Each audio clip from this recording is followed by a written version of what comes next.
Thank you so much. I am encouraged. It was great to walk out there today with so many of you.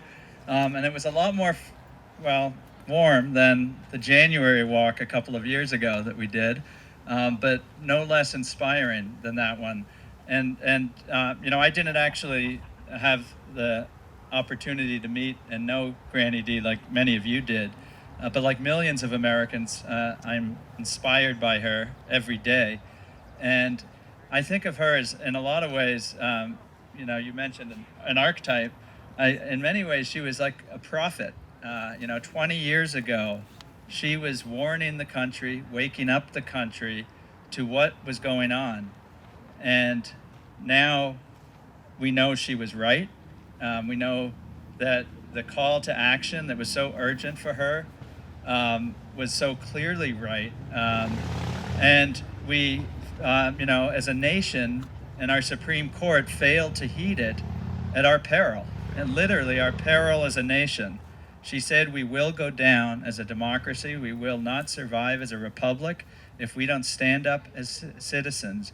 And like a prophet, she had some, anger and righteousness, but she had love too. And I think that's part of the legacy, a love for the country, a love for Americans everywhere. You just got that sense in the stories of her walking that she didn't see Democrats or Republicans or independents. She saw Americans who are entitled to govern ourselves together as equal citizens. And that was the great love, and I think we need to take that lesson too, to take the anger and the righteousness and the determination and to take the love for our nation and each other and move that forward, and I'm sure we will win. At American Promise, we do work all around the country. We have a national conference. I hope you'll be there in October, the National Citizens Leadership Conference in Washington. We'll have hundreds of people from all over the country. And don't tell anybody, this is a scoop. Olivia knows. We've been so glad to work with Open Democracy and all of you in New Hampshire, which recently became the 20th state to formally call for a constitutional amendment.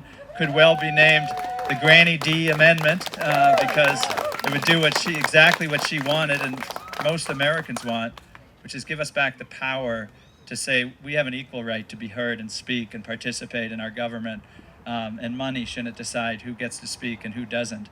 And so New Hampshire did become the 20th state, and the scoop is we will be presenting the people of New Hampshire with our annual National Citizen Leader Award, which we give every year. Ella McGrail's going to be there, who I hope you all know. She's on our advisory council, the wonderful young New Hampshire woman who has inspired the nation, really. It's a new example of, like Granny D, walking across New Hampshire, joined our National Advisory Council, and Olivia will be there, and so many people from New Hampshire to accept that award.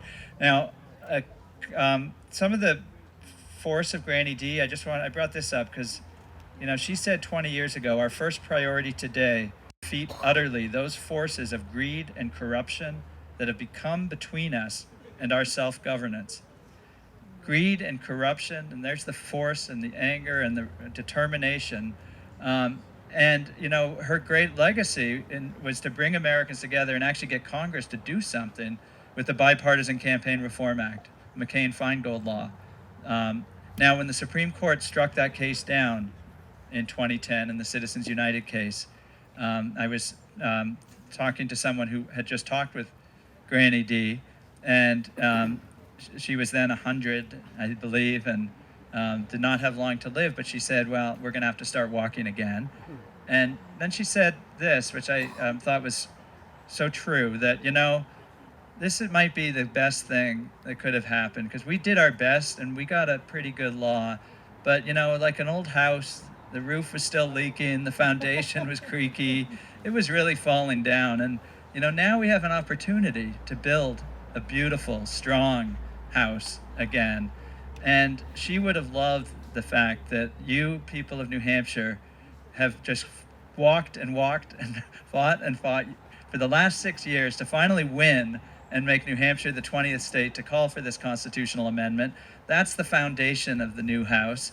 And it's going to have, a fix to gerrymandering and public funding of elections and radical transparency and voter registration, and it's going to be a beautiful house that we as Americans are going to be able to live in and govern ourselves together once again. So thank you for having me here. Thanks for all the great work you do. We look forward to working with you all across the country to win this constitutional amendment.